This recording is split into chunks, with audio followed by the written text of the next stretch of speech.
আমার রকমারি চ্যানেলে সকলকে স্বাগত।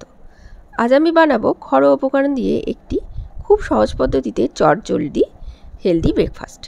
প্রথমে 200 গ্রাম মতো সুজি শুকনো খোলায় হালকা লাল করে ভেজে জল দিয়ে ভিজিয়ে রাখবো। তারপর নিয়ে নেব কেটে রাখা দুটো মাঝারি সাইজের পেঁয়াজ, একটা গাজর, একটা আলু ও দুটি কাঁচা লঙ্কা। অন্যদিকে ভিজিয়ে রাখা সুজি জল ঝরতে দিয়ে কড়াইতে পরিমাণ মতো ঘি দিয়ে দিলাম। ঘি গরম হলে তাতে চিনেবাদাম লাল করে ভেজে তাতে কেটে রাখা পেঁয়াজ লাল করে ভেজে নেব। এবার একে একে আলু গাজর দিয়ে নেড়ে হলুদ, কাঁচা লঙ্কা, নুন ও পরিমাণ মতো চিনি দিয়ে ভালো করে ভেজে নিতে হবে। অন্যদিকে দুটো ডিমের ভুজিয়া তৈরি করে নেব। তারপর আলু গাজর ভাজা হয়ে এলে সুজি দিয়ে ভালো করে ভাজা ভাজা করে নেব যতক্ষণ না ঝরঝরে হচ্ছে।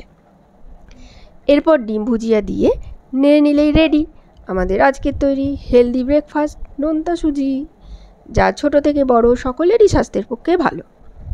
আজকের মতো বাই। ভালো লাগলে লাইক কমেন্ট করতে ভুলবেন না।